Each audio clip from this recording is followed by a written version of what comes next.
Marta, 8 riflessioni sulla scrittura. Sesta puntata. Scelta e ordine.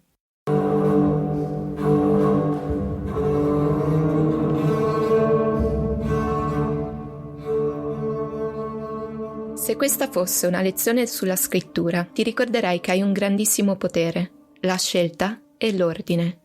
2 grandissimi poteri, la scelta degli eventi da raccontare e il controllo dell'ordine temporale. Non siamo storici, siamo autori. Tieni a mente che cosa vuoi dire con la storia che racconti e seleziona gli elementi più forti, quelli che ti portano dritto al punto. Tralascia tutto il resto. Può succedere che la storia sia ricca di piani temporali e che il racconto cronologico lineare non sia la scelta più adatta. Metti in ordine. Può succedere anche che in realtà non succeda molto e che invertire l'ordine cronologico degli eventi renda tutto più significativo e interessante. Ma non è una formula certa. Usa questo potere solo quando l'inversione dà più senso al contenuto, altrimenti è un esercizio di stile, quando riesce, o un evidente trucco per nascondere l'assenza di contenuto, quando non riesce. Qualche anno fa, noi di Matearium abbiamo casualmente scoperto la storia di Marta, mistica ribelle del Seicento. In questo podcast ti raccontiamo come la sua vicenda storica si è trasformata in una riflessione sulla scrittura e sulla drammaturgia ricca di infiniti spunti.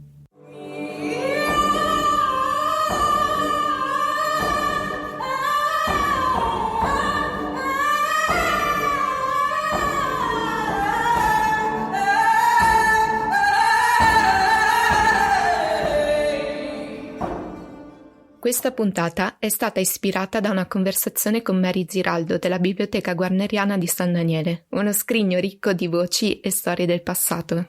Il suo intervento ci regala un punto di vista diverso sulla fase di ricerca, quello di chi si occupa quotidianamente dello studio e della conservazione dei documenti che diventano le fonti storiche della nostra narrazione.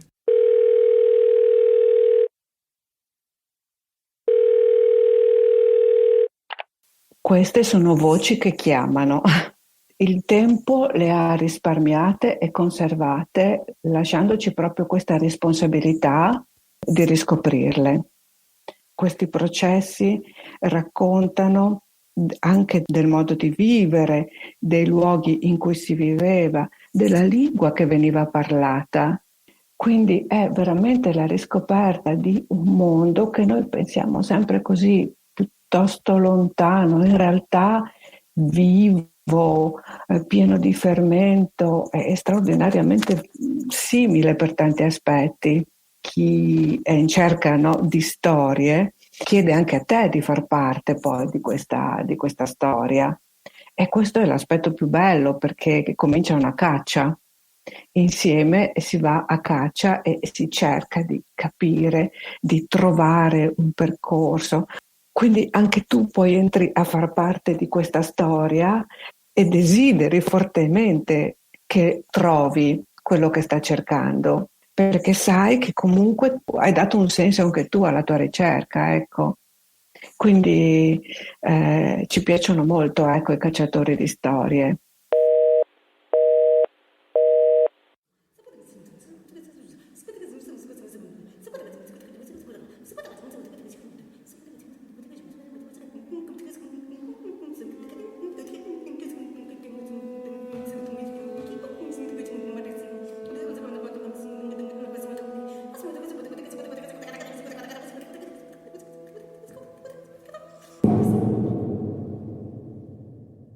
Marta Fiascaris è stata soggetta a 2 processi inquisitori. Finora abbiamo parlato solo del secondo, quello cominciato nel 1650, sicuramente il più potente dal punto di vista narrativo. Il primo ha tutt'altro impianto. Per cominciare si tratta di una confessione volontaria. L'anno è il 1639. Marta ha già un certo seguito a San Daniele e si sta diffondendo la sua personale visione sulle sorti dei bambini morti senza battesimo. Ne abbiamo già parlato qualche puntata fa. 2 padri domenicani ne vengono a conoscenza e mettono in allerta Marta e il suo padre confessore, Girolamo Bettina. La rivelazione sui bambini del limbo battezzati da Giovanni Battista nel giorno del giudizio non è conforme ai dogmi della Chiesa. Marta si presenta di fronte all'inquisitore Ludovico da Gualdo e ammette la sua colpa. O meglio, racconta la sua visione e ringrazia i 2 domenicani per averla informata del suo errore, ribadendo però che aveva considerato valida la rivelazione in virtù della divina misericordia e dell'intercessione della Beata Vergine, tanto più che il battesimo avverrà nel giorno del giudizio, quando la Chiesa terrena avrà cessato di esistere, insieme ai suoi dogmi. Insomma, non sembra mettere in dubbio le visioni ricevute, ma si rimette completamente alle decisioni della Chiesa. Il procedimento viene risolto facilmente. L'inquisitore elenca le 8 proposizioni errate, Marta le ammette, le abiura e chiede perdono. Viene dichiarata sospetta di eresia, ma grazie al pentimento e all'ammissione d'errore basta una penitenza a riabilitarla. Si tratta di alcune indicazioni pratiche: un digiuno al mese, un rosario a settimana, un salmo penitenziale e 4 opere di lavoro ogni giorno, e il divieto di abitare con Giacomina Clara e le sue altre compagne. Questo avviene nel 1639. Marta ha 28 anni.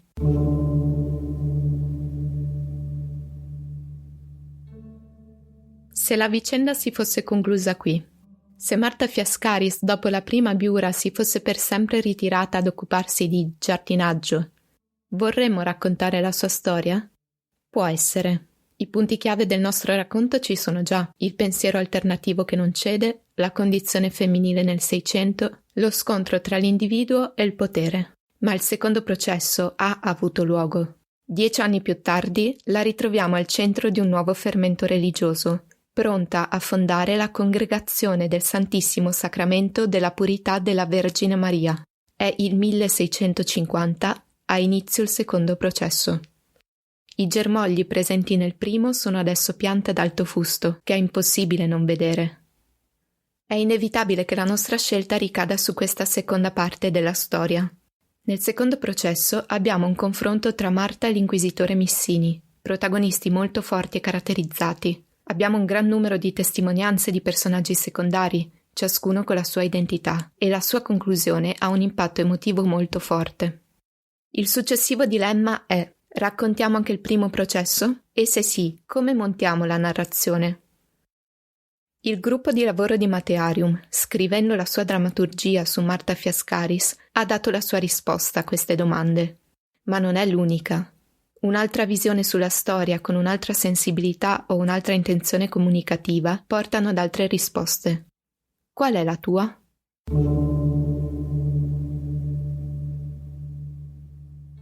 Ed eccoci alla mia ultima puntata. Incredibile, vero? Quante cose si possono realizzare in pochi mesi o a poche ore dalla scadenza della consegna. Tra poco questo podcast entrerà nelle vostre orecchie. Io di mio sono tranquilla, ho soltanto un pensiero su una cosa che mi ha fatto notare Alessandro, e cioè che ogni tanto mi rivolgo ad un tu, ogni tanto mi rivolgo ad un voi. Lui dice che al corso Diventa ricco in 48 ore con i podcast insegnano a utilizzare il tu perché avvicina l'ascoltatore e lo coinvolge. A me invece viene naturale il voi, perché così mi sembra di essere ad un laboratorio di Matearium con i partecipanti di fronte. Quindi alla fine ho deciso di utilizzare un po' uno, un po' l'altro, perché così mi sento a mio agio grazie al voi e magari divento anche un po' ricca grazie al tu. Anche perché alla fine, che ne so io? Sei un tu o siete un voi? Perché ascolti questo podcast? Che ne pensate? Dove sei? Che fate? Io non faccio molto in questo periodo. Infatti dover scrivere questa puntata che è dedicata agli eventi mi sembra un po' una presa in giro. Non ho tanta voglia di scrivere questa puntata.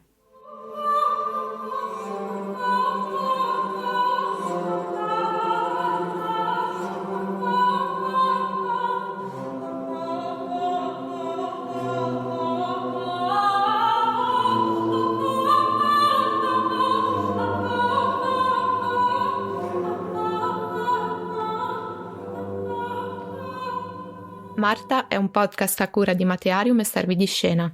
Testi e voci di Alessandro Di Paoli e Stefania Ursella. Commenti musicali estratti da Marta, concerto per voce Straordinarius.